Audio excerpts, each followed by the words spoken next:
Sa usapin po ng debate nila dito po sa dito po sa sinasabi na sandali lang abalang-abala tayo eh. Opo, sa napakaraming mga panukalang batas etc. etc. etc. Ang sinasabi nga po kahapon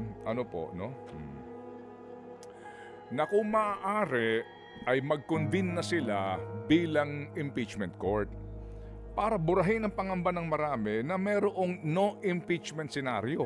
Yung po pakiramdam natin eh. Maraming agam-agam ngayon eh, na talagang mayroong pong pagtatangka na hindi ito ituloy at ngayon klaro na. Kasi may official na po talaga resolusyon. Diba? So hindi na may tatanggi ito. Mayroong pagtatangka na hindi ituloy ang trial. On record na po ito. Hindi na ito agam-agam. Hindi na ito pangamba. Ito na po on record. So dahil dyan, itong dalawang minority, tumayo, nag-second demotion po yung isa at sinasabi, opo, ang kanya pong, basically po, ang kanyang motion, opo, ito pong sinasabi niya ha. Ang unang motion niya, that our legislative business be suspended. That we already convene as the impeachment court at this very moment. That the Senate President immediately take his oath as presiding officer of the impeachment court. Number 4, that thereafter the Senate President presiding officer administer the oath or affirmation to all members of the Senate now present. Number 5, that the impeachment court then call the impeachment case against Vice President Sara Duterte and come up with a calendar for a trial thereof.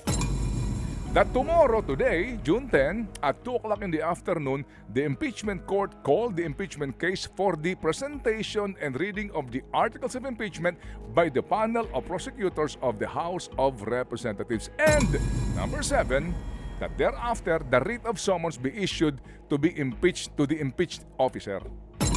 Yan po ang motion niya, Pito. Alright. Anyway, ayoko na pong habaan pa ang diskusyon kasi abutin yung ating happy hour. Nagmosyon. Alright, may nag-second. Opo, may mga nag-manifest. Basically po talaga dito dapat pagbotohan yung motion, di ba? Yun eh. Pero hindi nangyari yun. Nagkaroon sila ng areglo kagabi. Ang areglo, hindi po naggampanan yung first motion, hindi nagampanan yung second motion, yung pangatlo po ay nagawa. Nag-o-taking po si Ginoong Escudero. Pero hindi nangangahulugan na convene na yung impeachment court. Hindi pa ho. At mamaya dapat mangyayari yan. Okay, ngayon, ang sinasabi, ang daya pa nating trabaho eh. Pero sinasabi ho mismo sa rules ng impeachment ng Senado na, at the hour of the day appointed for the trial of an impeachment, the legislative business of the Senate, if there be any, shall be suspended so that business of the trial can proceed. So ito nga pong sinasabi nitong minority, manumpa na tayo para ngayon pa lang klaro na meron na tayong jurisdiction dito at kapangyarihan na ito na ay simulan ang paglilitis. Ito rin ay bahagi, sabi niya, ng paggagawad dito sa akusado ng karapatan na ipagtanggol ang kanyang sarili. Walang pinag-uusapan ng guilty dito o hindi, di ba? Simulan ang trial. At yan din po sinasabi ng lahat ngayon. Nananawagan. Yung taong bayan na issue, huwag na natin pag-usapan yun. Sino ba ang taong bayan dito? Di ba? Kasi nangangampanya ako, ang taong bayan nakakasama ko. Totoo naman yun. Ito hong mga sinasabi ng OCTA ngayon, ng SWS, taong bayan din. Walang pinag-uusapan dito na bilangan kung gaano karami yung taong bayan. Walang bilangan na nangyayari dito. Ilan ba itong taong... ilan ba taong bayan mo? Ilan ba taong bayan ko? O paramihan? Hindi po ganun. Walang issue dito ng bilangan ng taong bayan. Ang issue dito ay pagsunod sa nasa saad sa ating saligang batas regardless gusto mo o ayaw mo. Because that is your sworn duty. Yan ang iyong sinumpaang salaysay. As a matter of fact, let me remind you, Your Honors, na sa iyong pagsumpa bilang senador, sinabi mo at nanumpa ka na ikaw ay taimtim na nanunumpa, natutuparin ko ng buong husay at katapatan sa abot ng aking kakayahan ang mga tungkulin ng aking kasalukuyang katungkulan at ng mga iba pang pagkakaraan nito'y gagampanan ko sa ilalim ng Republika ng Pilipinas na aking itataguyod at ipagtatanggol ang saligang batas ng Pilipinas na tunay na mananalig at tatalima ako rito.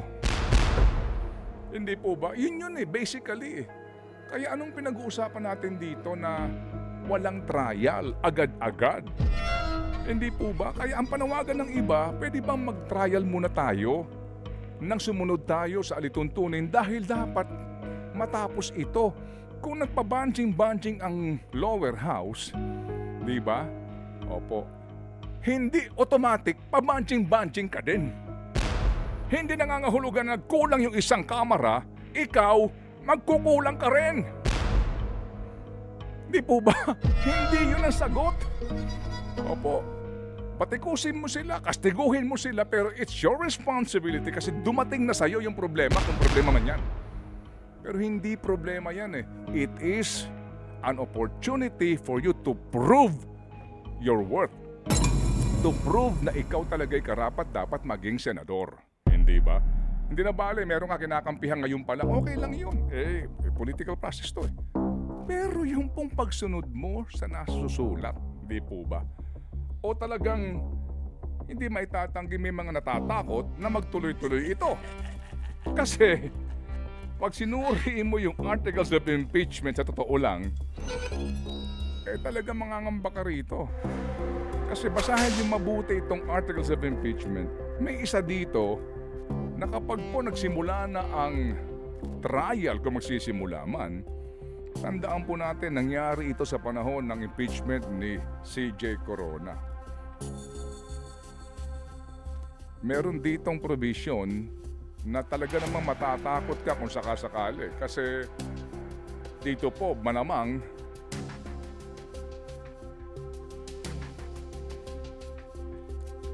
meron pong mga karapatan na maaari pong masagasaan kung sakasakaling magdesisyon ang impeachment court. Ano ito?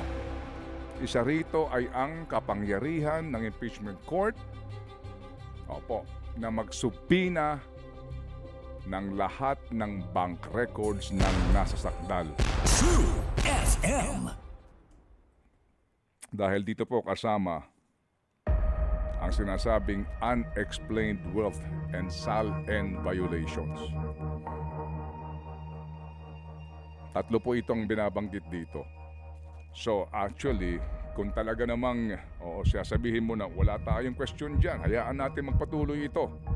Pero kapag nagsimula na po ang trial, ano po ang posibleng mga mangyari? Yan, wala ka ng kontrol. Pero kung totoo nga, di ba, na wala ka namang itinatago, kung totoo nga talaga, na anuman ang inyong gawin dito, bulat natin naman ninyo ang lahat, wala yan, natura, sabihin mo, let's go ahead. Pero dito mga kapatid, talagang iba din ang usapin na kapag nagsimula na po ang impeachment trial at ang impeachment court ay totoong tatayo bilang impartial impeachment court. Think about it.